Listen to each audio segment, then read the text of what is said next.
முதல் வாசகம். திருத்தூதர் பணி நூலிலிருந்து வாசகம். அதிகாரம் 10, இறைவசனங்கள் 34 மற்றும் 37 43 முடிய. அப்போது பேதுரு பேசத் தொடங்கி, கடவுள் ஆள் பார்த்து செயல்படுவதில்லை என்பதை நான் உண்மையாகவே உணர்கிறேன். திருமுழுக்கு பெறுங்கள் என்று யோவான் பறைசாற்றிய பின்பு கலிலேயா முதல் யூதேயா முழுவதிலும் நடந்தது உங்களுக்கு தெரியும். கடவுள் நாசரேத்து இயேசுவின் மேல் தூய ஆவியாரின் வல்லமையை பொழிந்தருளினார். கடவுள் அவரோடு இருந்ததால் அலகையின் கொடுமைக்கு உட்பட்டிருந்த அனைவரையும் அவர் விடுவித்து எங்கும் நன்மை செய்து கொண்டே சென்றார். யூதரின் நாட்டுப்புறங்களிலும் எருசலேம் நகரிலும் அவர் செய்த அனைத்திற்கும் நாங்கள் சாட்சிகள்.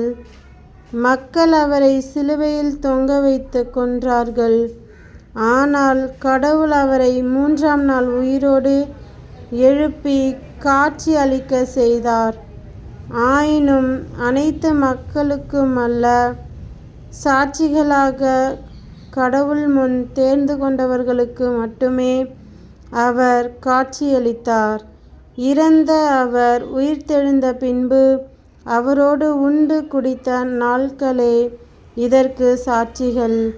மேலும் வாழ்வோருக்கும் இறந்தோருக்கும் நடுவராக கடவுளால் குறிக்கப்பட்டவர் இயேசுதாம் என்று மக்களுக்கு பறைசாற்றவும் சான்று பகரவும் அவர் எங்களுக்கு கட்டளையிட்டார். அவரிடம் நம்பிக்கை கொள்ளும் அனைவரும் அவரது பெயரால் பாவ மன்னிப்பு பெறுவர் என்று இறைவாக்கினர் அனைவரும் அவரை குறித்து சான்று பகிர்கின்றனர் என்றார். இது ஆண்டவர் வழங்கும் அருள்வாக்கு. இறைவா உமக்கு நன்றி. இரண்டாம் வாசகம். கொலோசியர் திருமுகத்திலிருந்து வாசகம். அதிகாரம் 3, இறைவசனங்கள் 1-4 முடிய. நீங்கள் கிறிஸ்துவோடு உயிர் பெற்று எழுந்தவர்களானால் மேலுலகு சார்ந்தவற்றை நாடுங்கள். அங்கு கிறிஸ்து கடவுளின் வலப்பக்கத்தில் அமர்ந்திருக்கிறார். இவ்வுலகு சார்ந்தவை பற்றி அல்ல, மேலுலகு சார்ந்தவை பற்றியே எண்ணுங்கள். ஏனெனில் நீங்கள் கிறிஸ்துவோடு இறந்துவிட்டீர்கள். உங்கள் வாழ்வு அவரோடு இணைந்து கடவுளிடம் மறைந்து இருக்கிறது.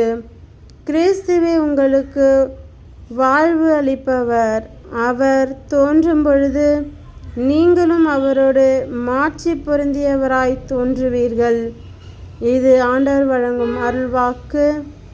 இறைவா உமக்கு நன்றி. நற்செய்தி வாசகம். புனித யோவான் எழுதிய நற்செய்தியிலிருந்து வாசகம். அதிகாரம் 20, இறைவசனங்கள் 1-9 முடிய.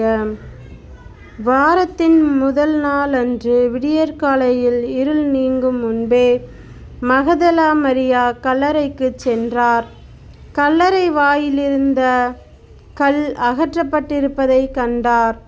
எனவே அவர் சீமோன் பேதுருவிடமும் இயேசு தனி அன்பு கொண்டிருந்த மற்ற சீடரிடமும் வந்து, ஆண்டவரை கல்லறையிலிருந்து யாரோ எடுத்துக்கொண்டு போய்விட்டனர். அவரை எங்கே வைத்தனரோ எங்களுக்கு தெரியவில்லை என்றார். இதை கேட்ட பேதுருவும் மற்ற சீடரும் கல்லறைக்கு புறப்பட்டனர். இருவரும் ஒருமித்து ஓடினர்.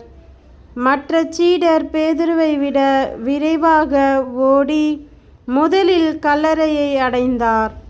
அவர் குனிந்து பார்த்தபோது துணிகள் கிடப்பதை கண்டார்.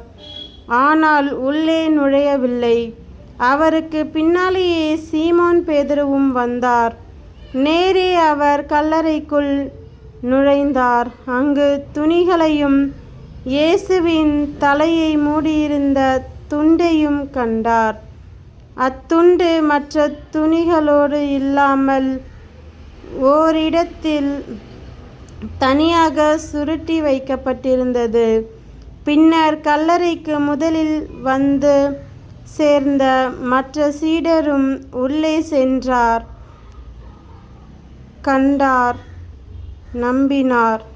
இயேசு இறந்து உயிர்த்தெழ வேண்டும் என்னும் மறைநூல் வாக்கை அவர்கள் அதுவரை புரிந்து கொள்ளவில்லை. இது கிறிஸ்துவின் நற்செய்தி. கிறிஸ்துவே உமக்கு புகழ்.